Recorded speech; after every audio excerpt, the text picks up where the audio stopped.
So blended finance, for those of you who are not really familiar with it, is nothing but a structuring approach which brings together catalytic capital from public and philanthropic sources and uses that to attract commercial investments towards meeting certain development objectives. Now, why has everyone been talking about that? Everyone's aware that the SDG goals that were launched and have set very ambitious targets for 2030 for all the countries to actually meet by 2030.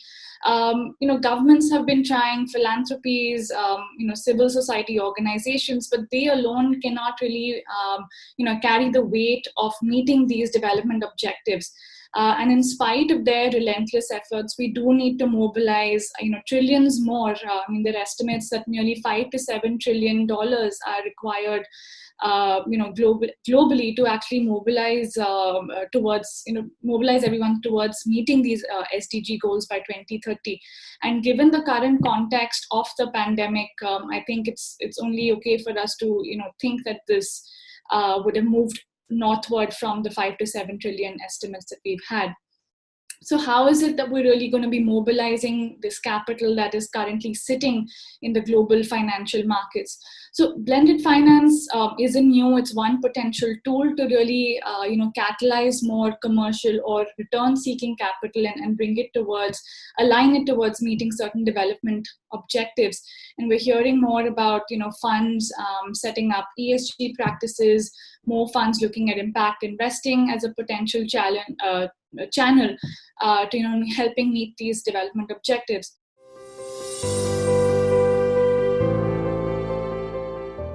We know that we live, as Aparna said, in a world where philanthropic capital is extremely scarce, and you want to use it very well.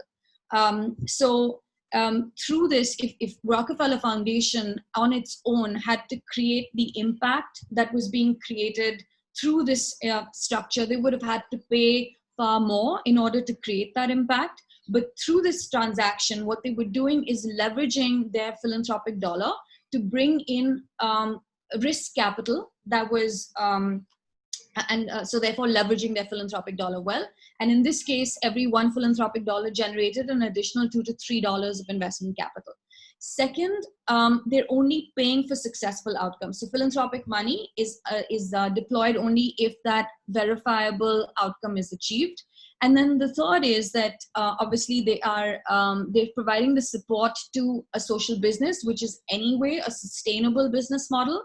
And so this also enhances the effect of sort of recycling your dollar and getting value for money.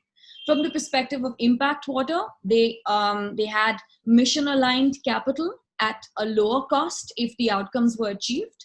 And so therefore an opportunity to expand their business, to less profitable BOP segments. And of course, now they had an investor who was aligned with their dual goals of both creating impact as well as being financially sustainable. So there is less of that conflict also. And then for the investor, this obviously made sense because the investor was getting an attractive or at least an appropriate risk-adjusted market return while investing in a high-impact sector. And also there is a lower probability of investment failure because, as I mentioned, the Impact Water is not being forced to balance contradictory incentives. I think if we could do a bond right now within the context of job creation, right?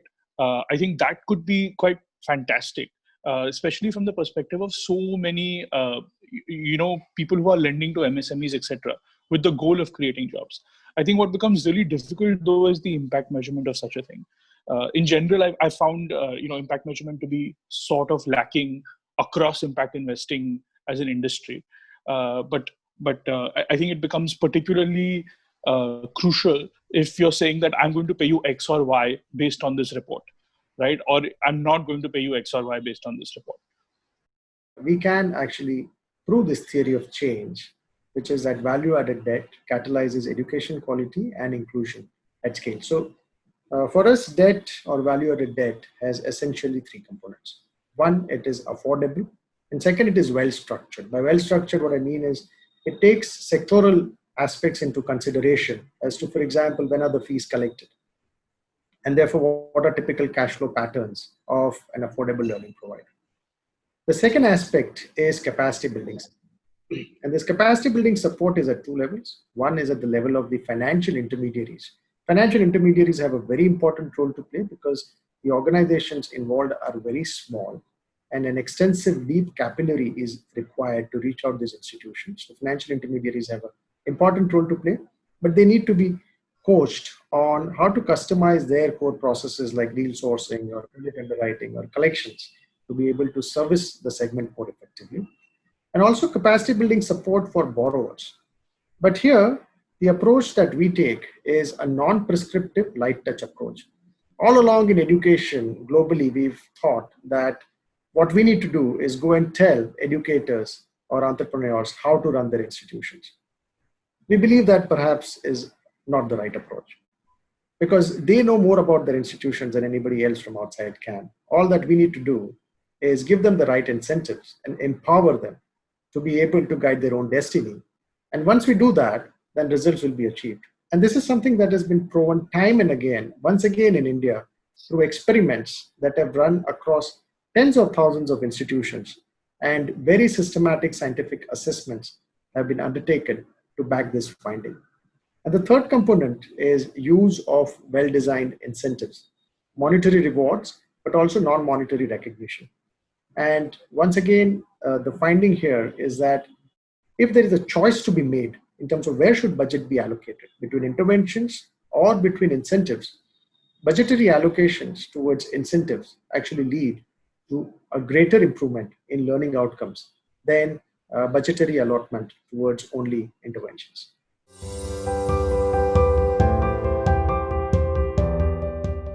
For pure philanthropic players, it's quite hard to explain to traditional CSR folk how this money can be channeled and how leverage is being offered. I mean, if you get into the room and do a presentation, they still sort of understand what you're trying to say, or the leverage that you speak of, but it's still so non-traditional because at the end of the day, the CSR guy also, or the CSR woman also, has to go and present it to their board or their leadership and explain what's happening, and it might be an alien concept to that person, right? So I think the cognizance of the concept really isn't there across the ecosystem right now. Everybody doesn't instinctively understand what's happening. I think in our case, it was a little bit more complicated because, as you rightly pointed out, Aparna, it was really, really away from the template. And it's actually quite interesting to see how the template has moved to, right? Because if you looked at it in the 80s or the early 90s, this was essentially something that government did when they wanted to pay for success, right? From there, it became really large multilaterals. Now, early stage impact investors are doing it. So I think it's some of it I doubt can be templatized.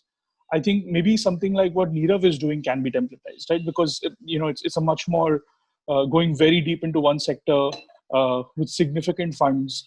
I think that's quite market making in some ways. I think what Aarti and Yunus have done, or even Grameen and Yunus have done over some time, has been quite interesting. Outside of blending, also, right? They've created they've created a market in themselves as well. I generally think we need to get a lot harder when it comes to impact assessments, right? I think the reason it's so hard is because we have so many amazing, wonderful enterprises doing such vastly different things that it's really hard to understand really what is the quality and quantity of impact being created. So I think that remains a problem for me personally. I would not say that was a problem while doing this project, because I think everybody's sort of used to those impact standards now. But personally for me, I think it still pinches me when I look at it. As someone from the space, I'm not fully certain of the metrics being offered.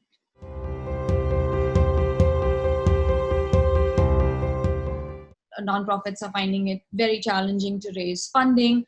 But I think that this is a short-term thing, and in the long term, COVID is an opportunity to I think bring a lot of the non-usual suspects, onto this playing field.